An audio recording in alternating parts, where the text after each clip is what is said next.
마태복음 5장 18절로 20절까지의 말씀입니다. 지난주 저희가 마태복음 5장 17절을 상고하면서 결론을 여호와의 율법은 완전하여 영혼을 소성시키신다라고 말씀을 나눴었습니다.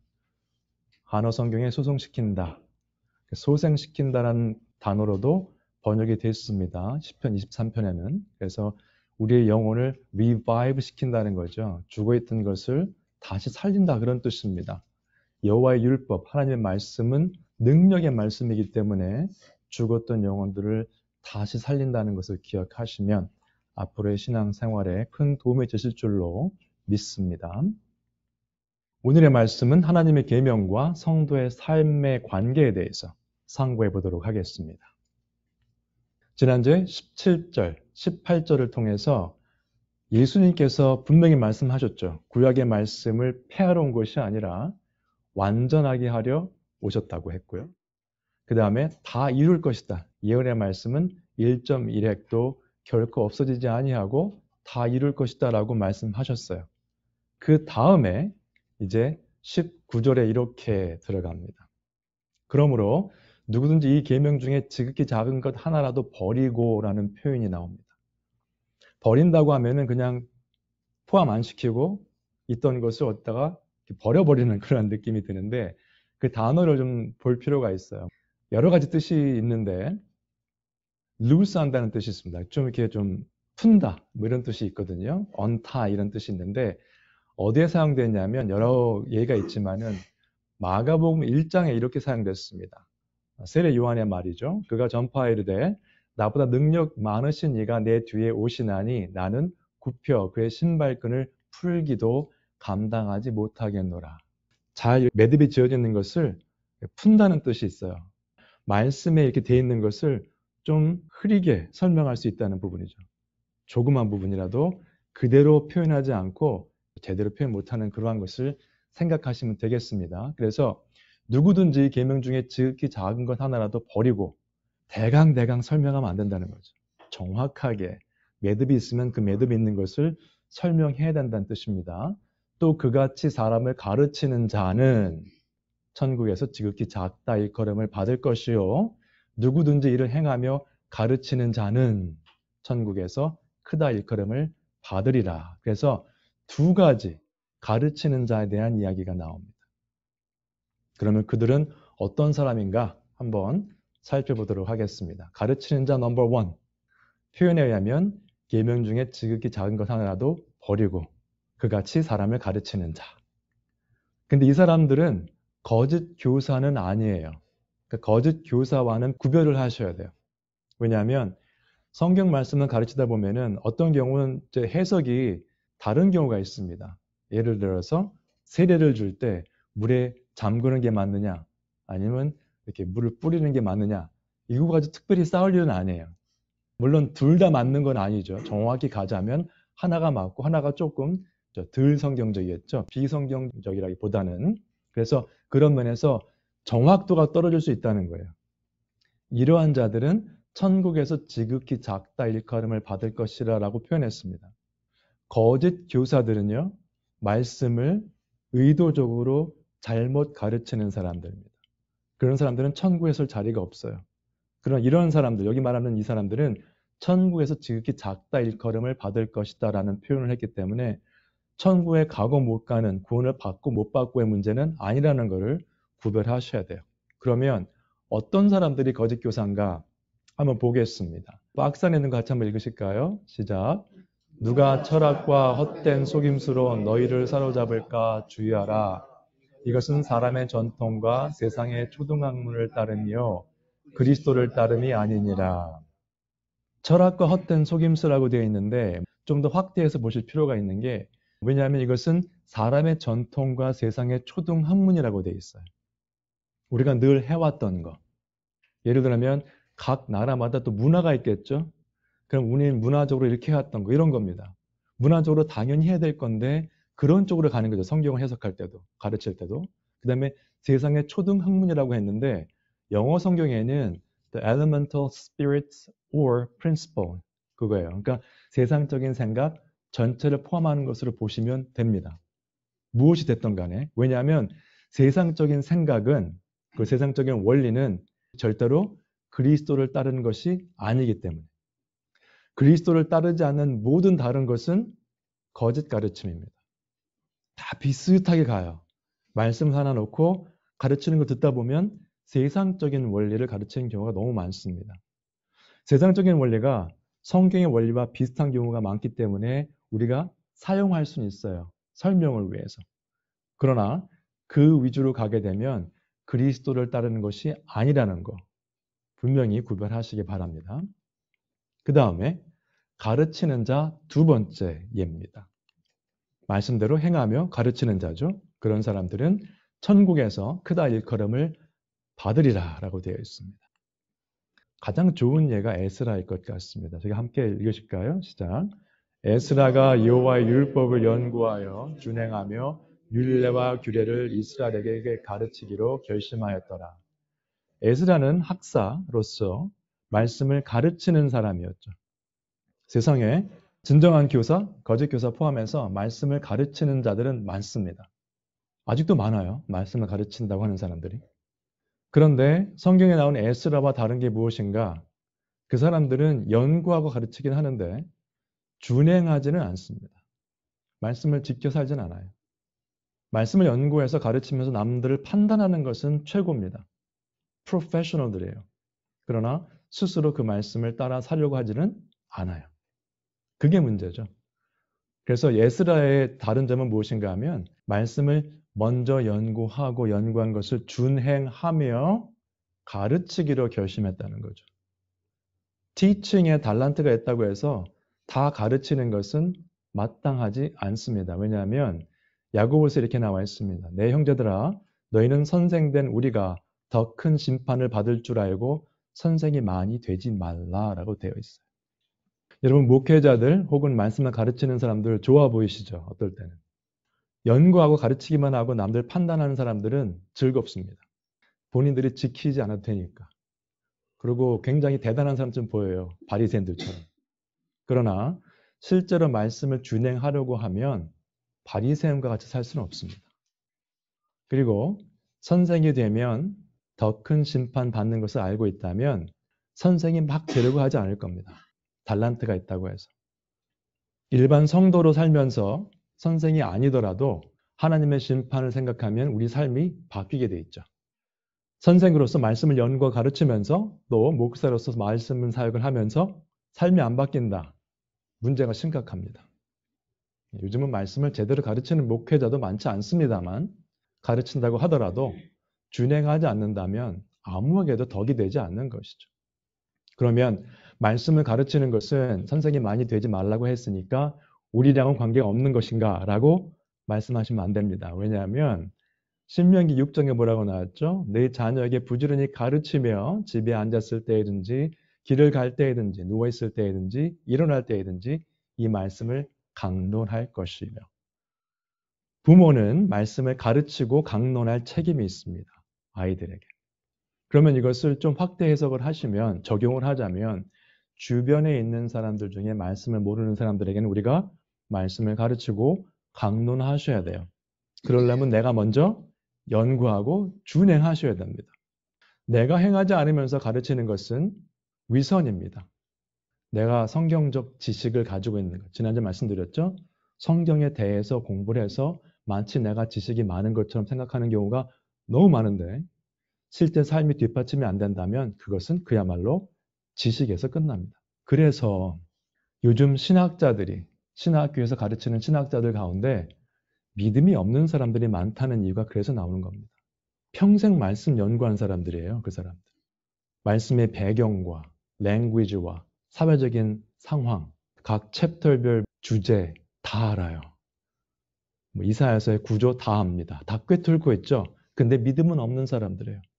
너무나 잘 가르치는데 어떻게 생각하세요? 그것은 다만 신학교의 문제가 아니고 교회를 다니는 성도 및 목회자들도 해당이 됩니다. 왜 그럴까요? 준행하지 않기 때문에.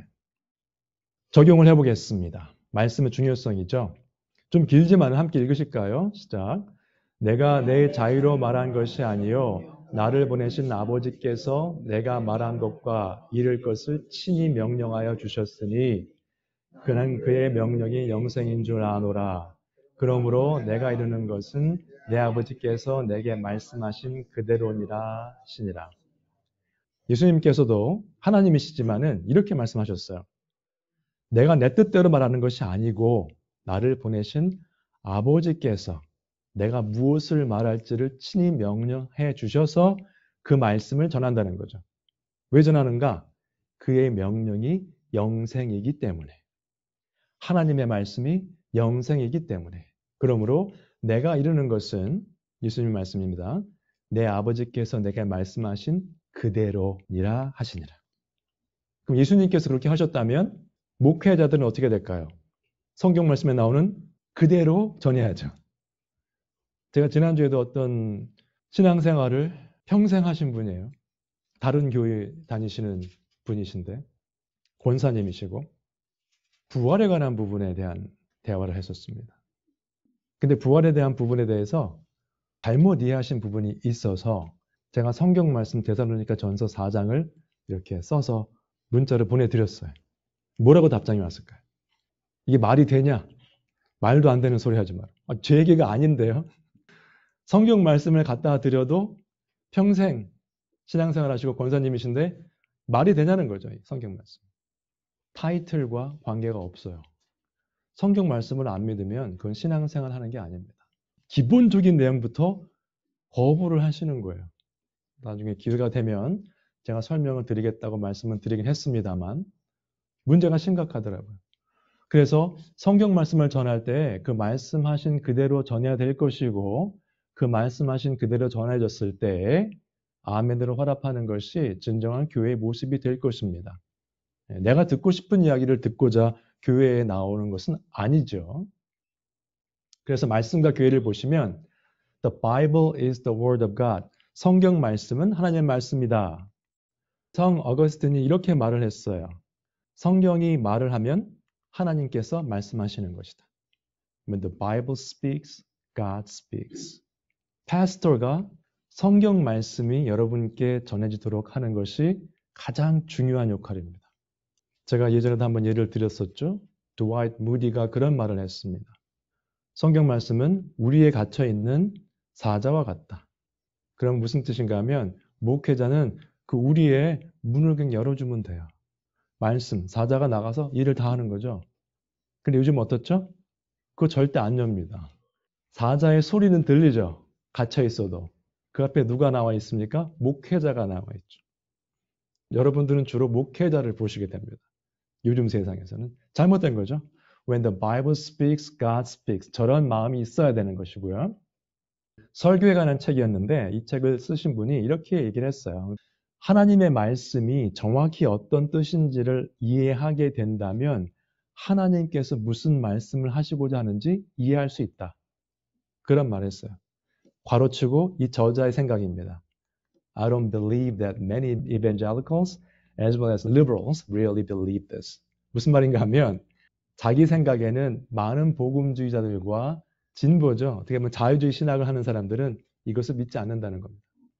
성경 말씀이 하나님의 말씀인 것을 믿지 않아요. 그러니까 그러한 신학 교수들이 있고 그러한 목회자들이 있고 그러한 교인들이 있는 것입니다. 그 다음에 20절에 조금 이제 어려운 이야기가 나옵니다. 내가 너에게 이르노니 너희 의가 서기관과 바리새인보다 더 낫지 못하면 결코 천국에 들어가지 못하리라 라고 말씀하셨습니다. 여러분 아시는 것처럼 우리가 우리의 의로 우리의 행위로 구원받는 것이 아니죠. 누가 무슨 좋은 일을 하면 구원받는 게 아니고 하나님의 은혜로 믿음으로 구원을 받는 것인데 이 말씀에 의하면 우리의 의가 서기관과 바리새인보다 더 높아야 천국에 들어간다고 되어 있습니다.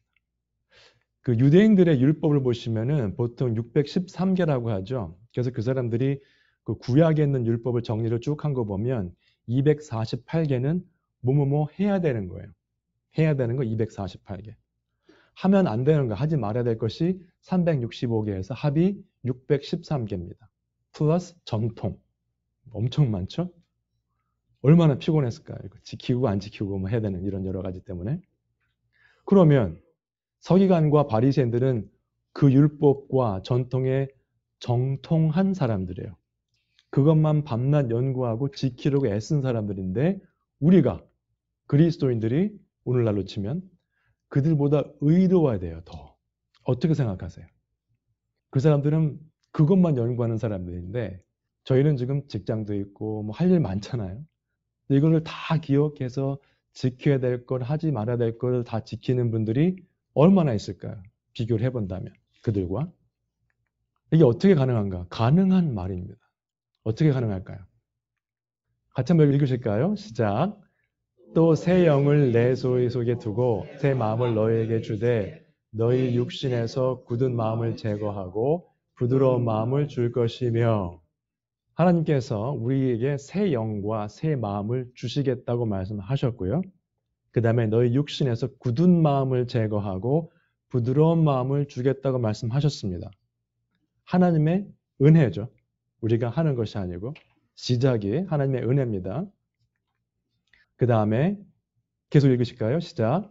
또 내 영을 너희 속에 두어 너희로 내 율례를 행하게 하리니 너희가 내 규례를 지켜 행할지라. 에스겔서 말씀인데 결국 우리가 하나님의 율법과 규례를 지켜 행한다고 되어 있어요. 한두 가지만 지킨다가 아니라 지켜 행한다고 되어 있기 때문에 다 하는 걸로 보셔야 돼요. 왜냐하면 하나님께서 새 영과 새 마음을 주셨고 굳은 마음을 없애버리시고 부드러운 마음을 주셨거든요. 그리고 또 내 영을 하나님의 영입니다. 이제 하나님의 영을 너희 속에 두어 너희로 내 율례를 행하게 하리니 너희가 내 규례를 지켜 행할지라 라고 되어 있습니다. 우리가 하는 것이 아니라 하나님의 영, 성령님께서 우리 안에 거하시게 되면 그 결과로 행함이 나온다는 거죠. 그런데 앞에 보시면은 너희로 내 율례를 행하게 하리니가 나옵니다. 그리고 너희가 내 규례를 지켜 행할지라. 어떻게 보면 같은 표현 같죠? 같은 표현 같은데 영어 성경의 원어에 좀 가깝게 번역을 했어요. 그러니까 히브리어 자체의 문법적인 내용인데 그것을 보시면 좀 더 이해가 가능합니다. 너희로 내 율례를 행하게 하리니 하는 것은 영을 부어주고 이렇게 시키겠다라는 것처럼 들릴 수 있죠. 한어 성경에 의하면. 영어 성경에는 I will put my spirit within you and cause you to walk in my statutes. cause you 뭐냐면 원인 제공을 하겠다는 겁니다. 하나님께서. 하나님께서 막 손을 붙들고 하라는 게 아니라 cause you to. 굉장히 문법적으로 확실한 부분인데 원어에서는 이게 표현하자면 쉽지 않은 부분이죠. 그래서 하나님의 영이 들어가게 되면 그것이 원인이 되어서 우리는 자연적으로 하나님의 율례를 행하게 된다는 것입니다. 그러면 우리가 하나님의 규례를 지켜 행한다는 것은 영어 표현에는 careful to obey my rules. 조심스럽게 다 지키고 순종하게 된다는 뜻입니다. 완벽하게 우리가 율법을 다 지킬 수는 없겠죠. 그러나 마음적으로 그렇게 되는 것입니다. 예를 들어서 어떤 사람이 좋으면요. 그 사람 말 다 듣고 싶어요. 꼭 다 안 듣더라도. 그냥 들어주는 마음이 생기죠. 어떤 사람이 싫으면 아무리 좋은 말 해도 듣고 싶지 않습니다. 그런 거죠. 하나님께서 우리 마음에 그 영을 허락해 주시면 하나님의 규례, 율법을 다 지키고 싶은 마음이 생긴다는 거죠. 우리 마음 가운데. 내가 아버지의 계명을 지켜 그의 사랑 안에 거하는 것 같이 너희도 내 계명을 지키면 내 사랑 안에 거하리라. 계명을 지키는 것에 대한 말씀을 드리면은 굉장히 좀 힘들어하세요. 기본적으로 계명 지키고 율법대로 사는 게 그렇게 즐거운 삶일 수는 없을 것 같죠. 크리스천 삶이 보통 그렇거든요. 원칙대로 하는 게 크리스천 삶이면 무미곤조 재미없을 것 같습니다. 그런데 예수님께서 이렇게 말씀하셨어요.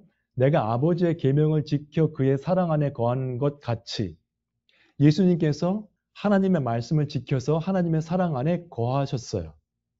저 성도님들 제일 좋아하시는 게 하나님의 사랑 안에 거하는 거죠. 이 포근한 사랑. 근데 그 사랑에 거하기 위해서는 무엇이 선행되어야 되는가?